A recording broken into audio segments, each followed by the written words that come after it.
Hello and welcome to LIPA Come Together podcast. My name's Cherise Weaver and I'm the Head of Equality, Diversity and Inclusion at the Liverpool Institute for Performing Arts, or as it's better known, LIPA. If you're not familiar with LIPA, we are a world-leading provider of university-level performing and creative arts training, an international community of creators, performers, technicians, filmmakers and business people who learn by working together on fully realised projects and productions. During this series of podcasts, we'll be celebrating the creative work and cultural scene in Liverpool and here in LIPA. And we'll be chatting to cultural organisations and leaders, artists and performers as we consider how art can make a difference to all of our lives.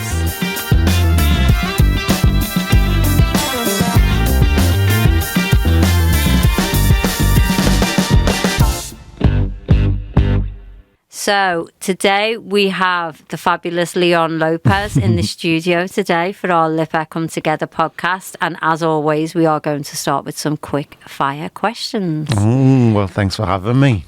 It's an absolute pleasure. So we will start with, if you could eat one meal for the rest of your life, what would it be? Oh, goodness me. You know, you're speaking to somebody who's got issues with food. These are quick fire questions, Leon. Okay, we'll go back to what did it used to be before you started your raw vegan diet? Sorry, I've just put that out there. But even, oh no, it's... What's the favourite meal that your mum used to cook for you? That's a quick one. Quick fire, go. If it's like, can it be something, does it have to be something that you could actually live off, or could it be something that you could just eat? It can be whatever you want. Chocolate. That's a good answer. Yeah, but I didn't know if it had to be real, as if to be like, oh, well, you can be sustained by it because you couldn't live off chocolate because you die. Wow, you're going deep. I know, that's this is quick fire question. Okay, let's try and keep this big quick fire. Now I know the rules. Go on. Okay, so what is your favourite memory of Liverpool? Your favourite childhood memory of Liverpool?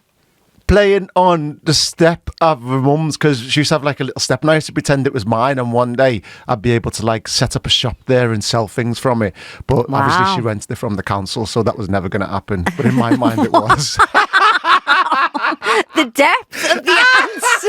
The first bit I totally got. The visualisation, the director in you, the actor in you, it's all coming out. I was just about to say which leads us on to. Anyway, the next quick fire question is, what is something that people frequently get wrong about you when they first meet you? My accent. Okay. They always think that I'm from either Birmingham or... Never used to be, but when I moved to London, it's like messed up my accent a little bit. So sometimes people think that I'm from Birmingham or Wales. Yeah, because I was thinking about your accent and I think that it softens a lot, the Scousers and us. I say some random words. Yeah. Like, I've got some southern words, which I guess makes sense because Liverpool's here, Birmingham's in the middle. So it's kind of, maybe it's... I feel like you took the best part of both. Oh, I like Just that. saying. Oh, thank you.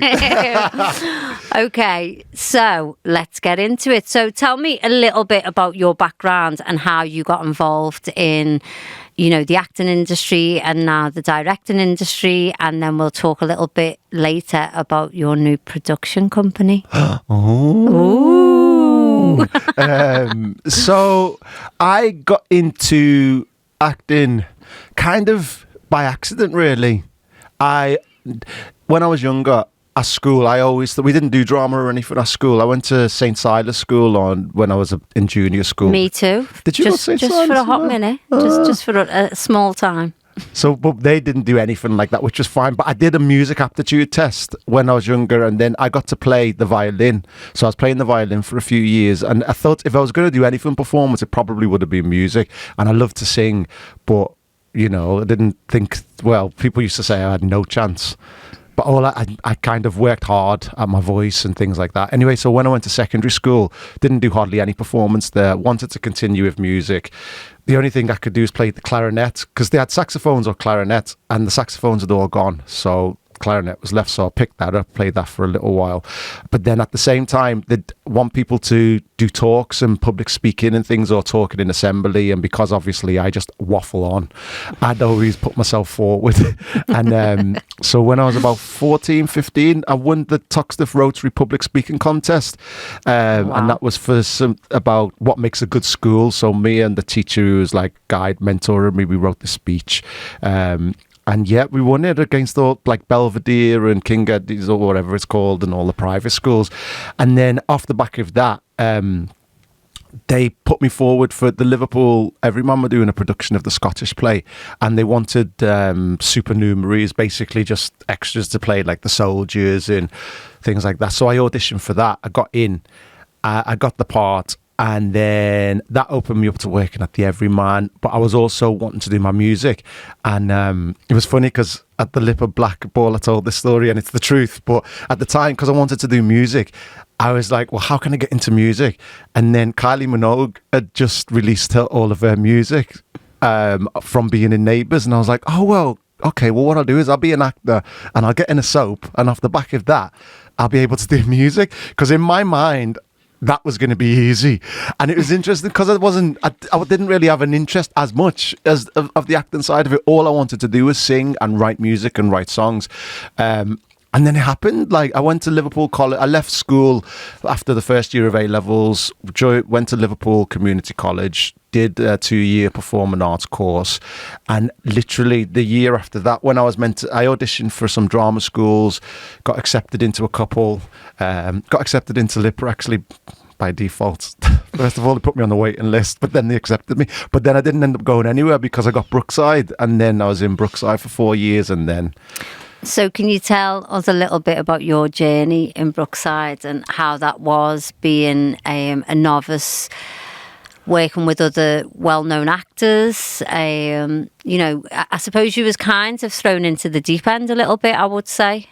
A little bit, but well, to be honest, I'd kind of been used to doing TV stuff in a way, but as myself, because through all of that, what I've just spoke about, I was doing things like, if something had come up, I'd always apply for it. So there was something called the People's Parliament that was on, and I applied for that. And when I was 15, I was going over to Manchester and being a member of the People's Parliament, which was on Channel 4. So it was talking about issues in society and things that we should do. So it was like a cross-section of people of the community. And then there was Generation something or other, it was called, for Channel 4, and then I was like picked to do that. So I was working with other kids around young people my age. So I'd kind of been used to being on camera, not so much as an actor, but more of myself. So when Brookside happened, it was like, if I watch my very first episode, oh my God, to like the end, it's like a completely different person. I was a little chubby fat kid who whispered all of my lines, and a lot of it was just, I wasn't a fan of Brookside at the time. Not like I didn't not like it, but I didn't really watch it, so I wasn't too aware of it. I'd auditioned for it before when they were replacing the Leo character, who was Mick Johnson's son. And I remember I was in front of the casting director and her assistant, and they just kept looking at me, and they were like, "He's just too big." And I was quite fat at the time, so I'm sat there thinking, they're saying that I'm fat. So yeah, it's just too big. It's just, and I think they were saying I was too old to play the part of Leo, but still, it was like I was kind of in the top. Anyway, I left there and I thought, I'm going on a diet. Wow. And I come out, and then But that just shows you, though, doesn't it, about the industry as well? Yeah. Oh my God, this industry is ruthless. Like, I've sat in rooms and people have picked me apart in front of me. People have got I think it's changing a lot now because there's more accountability, because people are speaking out about things. But yeah, it's you. But in fairness, you are putting yourself out there to be judged, and that doesn't give them an excuse for people to be nasty or to be mean. Yeah. But we are literally like, people don't understand that as an actor or as a performer in any way, once you put yourself out there, you're putting your heart and your soul. You have to break down everything that you've got within you. So you have to like bear everything, so that you can create these characters. Because to be able to get in touch with your emotions and to That's why, because you always tell the difference between a good actor and a bad actor. If somebody can't tap into their emotions naturally, but the only way you can tap into the emotions is by letting everything go, being vulnerable and being out there. But when you do that, you are also subject to kind of when people are giving you negative response. I remember walking down the street and people shouting things after me and all the, and you're like, And I can totally relate to what you're saying, because I think when I did Liverpool 1, I remember Colin McEwen giving me a script and saying, laying that in like 5-10 minutes and come back in the room. And I literally, because of what was in the script, I burst out crying. Oh, really? As the character. Yeah. Because it was so emotive and emotional and moving. Yeah. You know, and that's really what got me the part, and it was that vulnerability. Yeah. You know, and I didn't even know that I had that skill to be able to, but it was because I really believed in the character and what was happening. And for me as well, I'm the same. If I watch something, what really gets me is if I believe that character is who they're saying they are, that's a good performance to me. But if I'm looking at them and I'm going, you couldn't really be who you're saying you are, I'm not convinced, then I'm a bit like, oh. Well, you can see, it's when you can see people acting, and there's nothing wrong with that, but when you can see people acting because it's not the right casting, is that I work as a director now, and so many times I'm like working with casting people and they're putting people forward, and I'm like, these people are great, but if you put them in that role, they're going to look bad, because sometimes they want to cast people because they've got profile, and I'm all for that if you need it in the show, but make sure you have to cast somebody with profile who's right for that part. And every time I cast somebody in anything that I work on, the one thing I always get comments from the producers is amazing performances.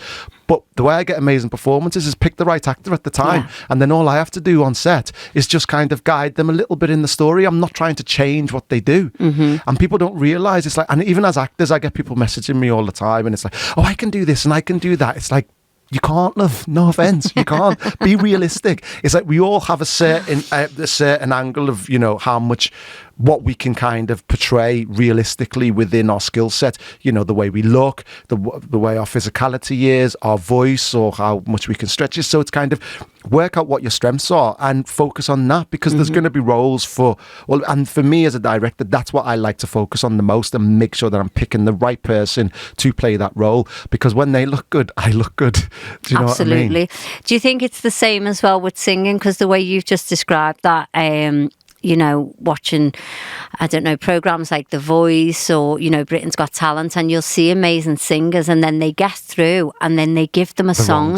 Yeah, and 100%. It's like, what's happened? But it's literally that, isn't it? The match has got to be right. It's got to be right. Yeah. And I think a lot of the time within producers and things like that, they've worked on these shows for so long, they know that. So if they want to get somebody out, give them the wrong song, get the judge to say the wrong thing, so that people get behind what the judges are saying. It's all manipulated. I've never even thought of that side of it, is that people do that kind of stuff on purpose. 100%. Wow. After I finished, I'd worked on a show. I did a show called Soapstar Superstar.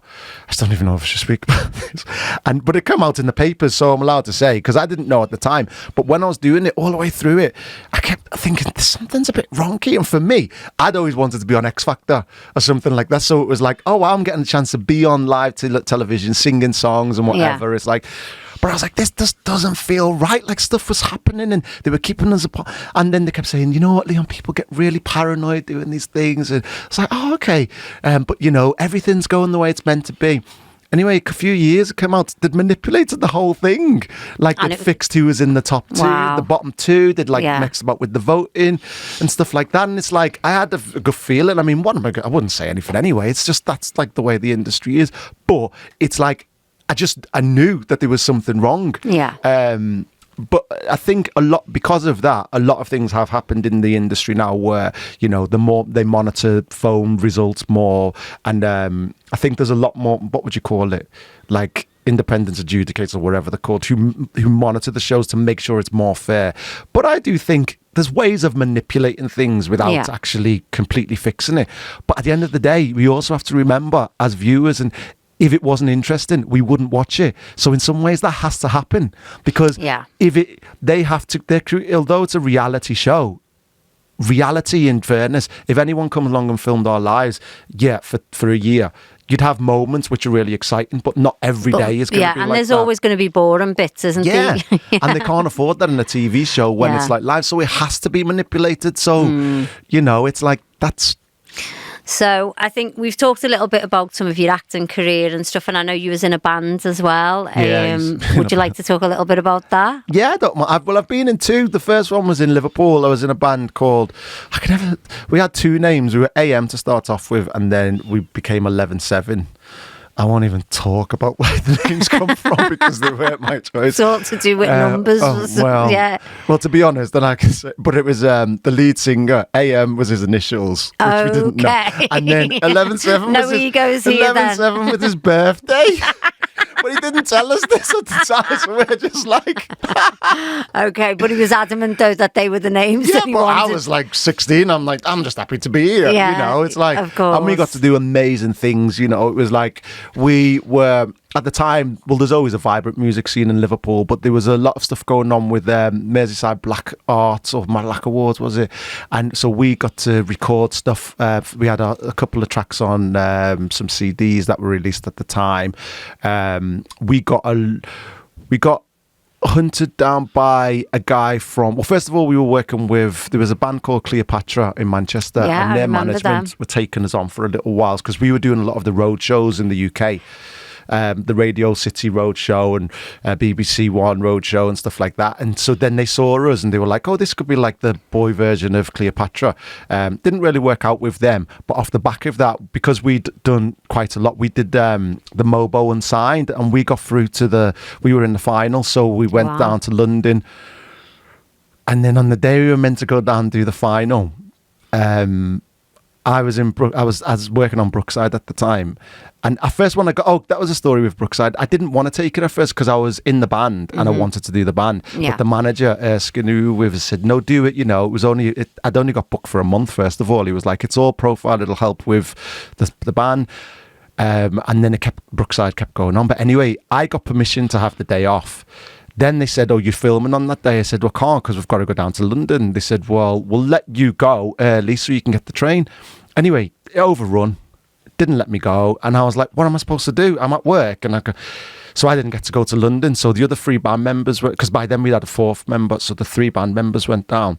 And they didn't win. It's fine. But I was a backing singer. I got the blame from the band. It's like, if you were there, we would have got through. Well, someone's got to get the blame. Exactly. Yeah. So it was, but that, you know, we had some development money from record companies off the back of that. But sadly, our manager died. And when he died, we did a couple of showcases. His wife took over for a little while because it was his last project. Because Erskine, he managed people like Shaka Demus and Pliers and Maxi Priest, and like he was as a black. Sorry, what was your manager's name? Erskine Thompson. Erskine Thompson. He was kind of a big deal, which we didn't know because we were like, but that was his thing. His thing was always like, you know, he said, I'm in a room sometimes and people are talking about me and they don't know it's me. Wow, and they kind of taught me a lot. He was like, you got, you know, go undercover, be under the radar because then, you know, so then when we didn't get signed, because we were close to signing with Sony at the time, I think, and then that didn't happen. So then I was like, we all were like, what are we going to do? So then I went to Phil Redmond and I said, I'd been at Brookside a year, and I said, look, I'm going to leave the band. If you give me a full-time contract, I'll stay. And they did sign me up. Wow. So then, I left the band and I kept doing bits of music on my own. But what was the question? Just to ask though, how long was you at Brookside for? How long was you in? 4 years on Brookside. Yeah. Wow. Okay, so how old was you when you started? When I was 19 when I started, and then I left when I was 23. Wow. Although saying that, I always used to think it was a long time, but now I direct on things like Corrie and Emmerdale, and it's like, for example, Alan, who plays Tyrone, he started Coronation Street the same time I started Brookside, and I always remember because he's Tyrone and I was Jerome, and people used to call me Tyrone, and he's still there now. So I was only in it for 5 minutes by the he's, you know, it's like 20 odd years. Yeah. Do you know what I mean? It's like but yeah, it's crazy. For me, the 4 years seemed like an awful long time. It's an amazing foundation. I loved working there. It's like we were in our own little bubble, so we were kept away. On purpose, I think now, but at the time I didn't, from London, because we didn't. But then the year after I started, the Soap Awards started, and then we started having to go down to London. So then we were mixing with all the other soaps, and it was funny because it was like you'd be in the toilet with somebody and they'd be like, oh, remember we did that photo shoot? Oh yeah, so what did you do with the money? Or what money? Oh yeah, because we got such and such. So moving on to swiftly to where you're at now and how you got into the directing side of the industry and the business and stuff, and how different that is to your career as an actor and a singer. And also advice that you would give to up and coming either actors, singers, and directors. Okay, so it was 2011 really. I was on tour doing We Will Rock You, and I remember I had started. My little brother, had given me like a flip. It was called a flip video. So it was like a little tiny thing that you could record stuff on. And so I started making little video blogs and stuff like that, more for myself. And I got an editing software on my computer, and I was making video blogs of different shows that I was in and stuff like that. And they're still on YouTube. It's funny, actually, looking at them. And then what happened was I got to the point where I thought, you know what, I want to start making stuff and learning how to edit and those type of things. So I was... my dressing room, the guy I was sharing a dressing room with, we made a little TV show where he'd interview different cast members, and I'd film it. So I'd film it, and I had a phone and another camera, and like we'd do it like a multi-camera, and I'd edit it, and we call it We Will Rock You Tea Time, Talk Time. And we put it out every few weeks.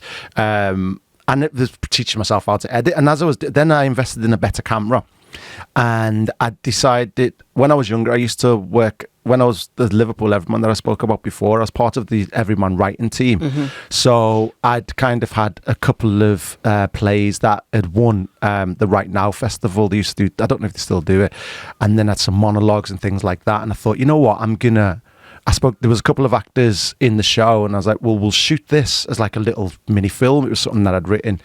And then when we finished the show, I shot it. I didn't use those actors because they weren't available, so I shot it with a couple of other friends, made it into a little short, just put it out online. And then there was another play that I'd written as part of the Right Now Festival, and I shot that.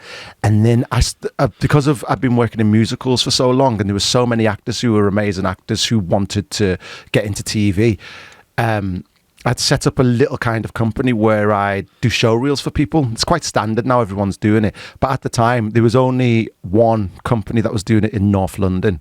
And I only knew about them because I'd read in with another actor for them. But they were using an old camera and all this, and it just didn't look great. And my friend had just come back from Steve Cole, who was at the Black Bull. He'd just come back from LA, and he'd made this self-made show reel. So I was like, and it looked like CSI Miami. I mean, obviously he was in LA doing it. So I found out what cameras they use, and I bought a similar camera, and then I started shooting everything on this camera. So actors would hire me, and I'd charge them £100, and I'd write the scene for them. So what I'd do is say, what style do you want to write it? What be in? Oh, I want to be in EastEnders or this. So I'd write it in the style. They'd get an actor partner. I had some little LED lights, well, not LED at the time, the softbox lights, and I just kind of use my flat or whatever set I'd have. It'd be on a street or in the flat, shoot these scenes. I was making a little bit of money, and then bit by bit, as I was also teaching myself how to edit, how to light, and I'd be doing most of the sound early on. And then I'd started increasing the price, and then I'd employ a sound man, and then I'd employ extra people to do stuff. And then people started asking me to shoot other things for them. And then a friend of mine at the time had said, oh, what about that play you've written, the film you'd written? Why don't you shoot it as a film? And I was like, I haven't got a film, but it was a play that I'd written, and I never got it produced, but it was called Soft Lad. And then... Is that the one that's on Netflix? Yeah, it's on Netflix. Wow. It's not on that. It was on Netflix for 2 years. But again, it was like... I've seen it. It was on last year. It's on Amazon Prime now. Okay, maybe that's what I've seen it on. Yeah, you might see it on Amazon Prime now. But again, it was literally, I took the play that I'd written, just the play. I cast it with actors. I was like, I thought I could shoot it in 6 or 7 days. I got all the locations for free. I wanted to pay everybody, so I had a DOP, a sound man, and then the cast. And I'd got 10 grand together. So they were all paid a weekly wage. I bought a new editing computer so that I could edit it. Bought a bit more equipment to go with it. And then it was set in Liverpool, but we got a house in Birmingham, which Suzanne Collins, who was in her husband was selling the house, so it was empty. So we dressed downstairs as one set, we dressed upstairs as another set. So we spent 4 days there. My friend had a club in Leeds. So then we finished filming in Birmingham. We drove to Leeds that night. We filmed all the stuff in Leeds. We finished in Leeds. We drove over to Liverpool and shot all the exteriors. Had an Airbnb and then filmed all the stuff in the Airbnb. We used that as a location. And then within 7 days, we shot it, edited it. Didn't know what I was going to do with it. Genuinely didn't know what I was going to do with it. We had no money. It was like, it'd never been, I had to spend a lot of time editing it after we'd shot it, because it was like a play. Do you know what I mean? So a couple of friends who were who'd worked as producers watched it and was like, look, you need to make a few cuts here, a few cuts there. Had a screening of it, and there was a lady who I'd invited called Yvette, and she was like, oh, you should send it off to these people. So there was a couple of distribution companies, Carnaby Pictures and Peccadillo Pictures, and anyway, Carnaby was like, it's not for us. And then Peccadillo were like, oh, we really like it. And they took it on and they signed it for 10 years. And then they got it on Netflix and they did DVD. We did like... So do you still get... I know they used to call it royalties. Yeah, you still... Yeah. We did for a few years afterwards. It's kind of... I need to check. But to be honest, it was like, it didn't... It made... all the money that they spent on, they take all their money first, and then whatever's left kind of comes to us. And by that time, it's not really making anything. But it made its money back, the 10 or whatever. So do you get royalties for Brookside? Because I know when I did Liverpool 1, because there's a way that they can do the contract where you get one payment where they just pay you a set payment, or you can say I'll get take royalties so much for all stuff, but Brookside isn't really shown anywhere now, and I think they started it on... I'm sure it was on recently, on a digital platform, and I don't think that's under the contract, because it was before, that didn't exist before, so I don't think we get any money for that, but I still get like money for other things that I've been in and whatever. And like as a director now, I get royalties for stuff through the directing. It's funny because with adverts and commercials, if they re-show stuff that I've done, I get money for that, like my agent or someone will send me it, because that's what people do. They send you stuff if they see it. So I'll send it to my agent, and then he kind of follows up and he'll be like, there's a check on, and I'm like, okay, because you've done the work, haven't you? Yeah, so. And it's standard. It's like in the contract, there's like backs payments that's called backs, and every year I'll get something, and now it's like £5. It'll be like, oh, the episode of Holby you did, an episode of Doctors that you did. It's like literally £5, like or whatever. It's I kind of you still do, but for things like Softlat, that all goes to the distribution company, and every few years I'll message them and I'll say, because they've also, Piccadillo have got about 4 or 5 of my short films that are distributed, but again, there's not a lot of money in it, and for me, a lot of it was kind of putting it out there to get it distributed. I didn't really care if I made money or not, to be fair, which is my downfall a lot of the time. But I think a lot of creative people, because we're passionate about what we do, for a long time, there's things that we will get involved in or be a part of because of the passion. But then it gets to a point where you kind of like, okay, I need to be paying bills as well. So, that's where you'd have to kind of change your mindset. The other thing I wanted to ask you about is, you've worked on some great soaps as well as being in one, an amazing soap, and we haven't had one since in Liverpool. But tell us a little bit about how you came to work on some of the more recent programmes and stuff that you've been working on. Sorry, I went off on a bloody tangent, didn't I? So that's kind of led to the directing side. So it's the from Softlad. I did a load of short films. I went in Softlad's first. Got into a festival, the East End Film Festival, and it was sponsored by the East End University of East London. And their film division, and I saw at the back of the brochure, and it was like, oh, we shoot on film and all of this, and I thought, oh, I want to go and do it. So I applied, and I hadn't done a degree because I didn't go to drama school in the end, but because of my body of work, that was enough, and I was old, it was a more mature student, so I got accepted onto that course, did a master's in film, and as part of that I made about 5 short films. A lot of them got picked up and put in festivals, and then I was always promoting it all on social media and stuff. And then there was a a Liverpool film that I did called Out of Time. It was like a feature length, and the producer Michelle had seen that I was doing stuff, and she knew about Soft Lad, and she was like, look, we don't have a lot of money. Similar, they had about Michelle Billington. Yeah, do you know Michelle? Yeah, I've seen her. She's back in Liverpool now. Yeah, and I'm going to meet her for a coffee. I'm going to meet up with her. And her and Kerry Williams, who wrote it. So they sent me the script, and I was like, yeah, I like the story of that, and I give them a little bit of advice on what to do with it. And they literally said the same. They had like something like 10 grand was what we took to make Soft Lad. Soft Lad had like 4 locations and 5 actors. This film had about 20 locations and about 15 plus actors. And they sponsored it with 10k? They had about 10k to make it, yeah. Oh, okay. So this was your story? Or no, this was theirs. Their story, but they brought you on as a director? They brought me on as director, okay. Yeah. And they paid, and like on my kit, so basically the production side of it, I brought in, and then they crewed it up and everything, and don't know how we made it, because literally it was massively ambitious, but they did. And that's on Amazon Prime now as well. And while I was doing that, that was loads of social media and all of that kind of stuff. And then the production secretary at Hollyoaks, who used to work on Brookside, and obviously I worked on Hollyoaks in the city as an actor, so, and they were like, oh, we're looking for some new directors, see you doing stuff, do you want to come in and have a meeting? And at first I was a bit like, no, because similar to what I was like with the music, I didn't want to leave the music to do Brookside. I was like, I want to do indie stuff. I want to kind of build up. I want to be making my own stuff. And I spoke to a few friends, and they were it's actually the same story. It's weird, the way I've not changed at all. But my friends were like, you'd be silly not to, because it's moving your career on. It's like you need to get some TV under your belt, and it's a good credit to have as well. Isn't it? But because I knew what it was like from being an actor, from when you work on something with money, when you want to do passion stuff, but then you start making money, the passion stuff gets left and gets dropped to the wayside. So it was like, so then anyway, I had a meeting, and they were like, come and do a trial block, which is like, I thought, oh, trial episode. They're like, no, 5 episodes the week. So I was like, okay. So I did, loved it. Loved working with all my old friends, because all of the crew are from Brookside. Yeah. A lot of the actors were there when I was there in That's Brookside. Brilliant. And so I was like, oh God, it's like I've come home. Yeah, so then, full circle. Yeah. And then I was there for about a year. I did and I started getting a little bit too kind of passionate about it all. And then a friend of mine was like, oh, you should write to the exec at Emmerdale. And I was like, no, like this. No, you should do. So it did. Turned out she was like, do you remember me? And she used to work on Brookside. Wow.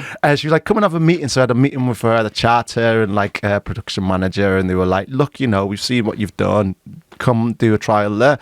So then I did Emmerdale, and I loved that. And then they recommended me to Coronation Street, because they were looking for some new directors. They were like, who have you got? So it starts. So I was so I stopped working on Hollyoaks as much, and I was just going between Emmerdale and Coronation Street. And then my agent got me a meeting for Death in Paradise. Did Death in Paradise, and then... And where's that shot? That's shot in Guadeloupe in the Caribbean. Wow. I mean, I've seen that, and it just looks amazing. It just looks so scenic. That must have been lovely to film there. It was. Well, this is like, I've been there for, I'm going back in April. It's going to be my 4th time. Wow. So I did like 2 years on that, and then Midsummer Murders got in touch, because they were looking for new directors, and then now I've done 2 years on Midsummer Murders. And where's that shot? Midsummer Murders it's in the UK, so it's all kind of like Oxfordshire and all of like I should know what's the region. What's the Oxfordshire will do.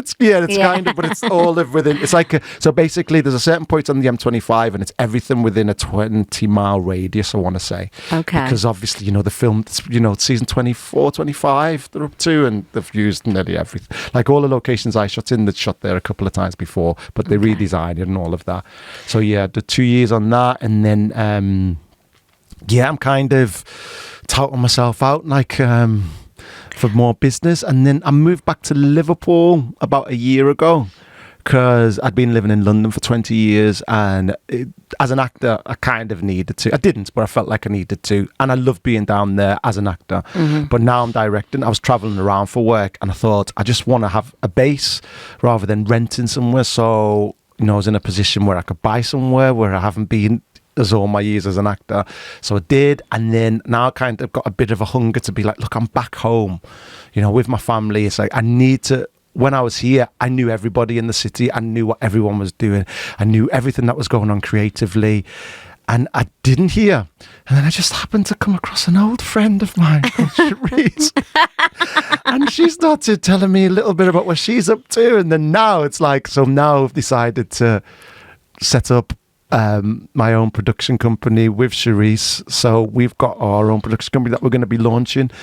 And we're going to hopefully start making some stuff here, homegrown talent, working with the Black Actors Collective and everybody else in the city, hopefully. Yeah, so just to add to that, just for the listeners, so Leon and I have decided to put our skills, talents, expertise together and set up our new production company, which is called Parliament Street Productions.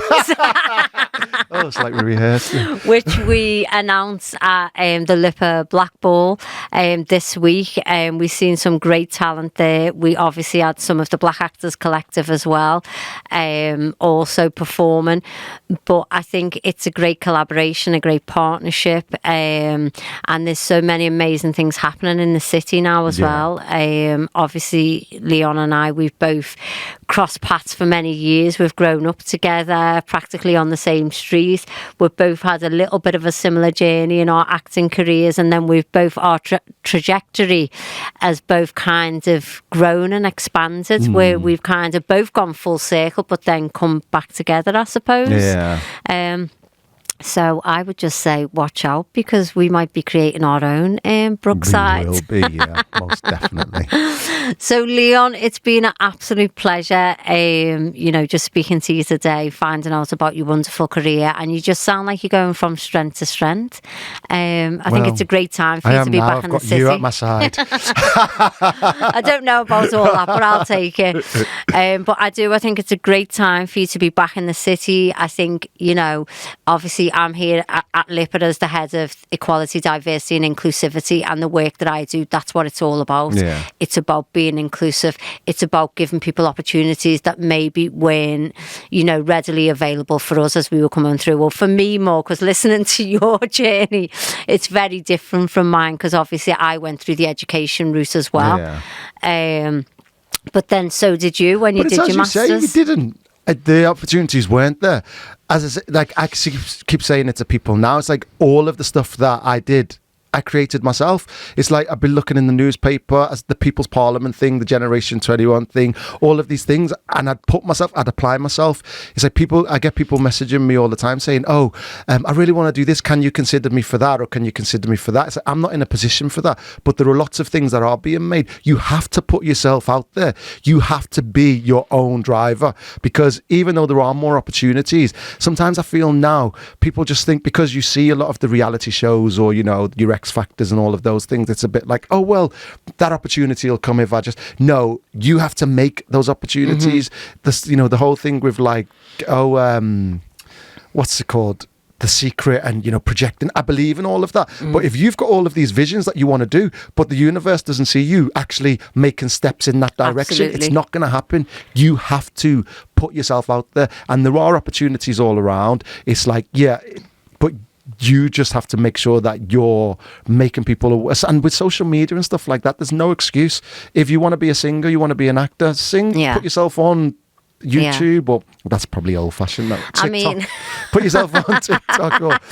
But that's the thing, we didn't have any of that coming up. And just listening to your story, I think for both of us, kids from Liverpool 8, Toxteth, and Liverpool 8 hasn't always had the best reputation because of the Toxteth riots and stuff like that. But then I look at people like you and I, and some of the amazing actors that have came out of Liverpool, like Kathy Tyson, and then you've got, if you're looking at Liverpool as a whole demographic, obviously Stephen Graham, and then you've got Colin McEwen's production company.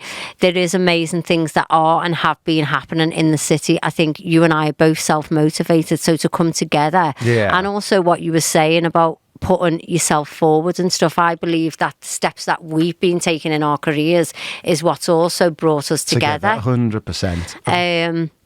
And hopefully, people can kind of, who are listening to this today, can take that advice and just put one foot in front of the other, you know, because it's about taking risks. And in any business, it's about taking risks. And not being afraid of the thing that, like, the thing I love about this city is everybody wants to do stuff. Everyone's got to drive and push. But the thing that I don't like about the city is people are afraid of what everyone else is going to think of you. And you know what? It's like, you know, oh, you can't wear these shoes, or you can't dress like this, or you can't do this, or you can't be seen to do that. You can. And if somebody laughs, so what? The amount of people who have laughed at me, so what? And it's something I said to my daughter earlier today, and I seen it on something. In fact, it was Queen Latifah, actually. I seen a clip of something, and she said the best advice that she'd ever been given was by a partner, and a business partner was, it's not that serious. Yeah. And I think that's why our partnership and working relationship is because we have a laugh. Yeah. We don't take, we've done the grind, we've done the hard, you know, going to London for auditions, and, you know, God, I could talk about auditions till they come out my ears, do you know what I mean? But I think you just get to a point where you just don't take yourself so seriously anymore, and you're just like, you know, let's just do this thing and see where it takes us. So yeah, as I said, it's been an absolute pleasure having you on today. Thank you for having me. Thank you for coming in. And that was our LIPA Come Together podcast. Thank you for listening.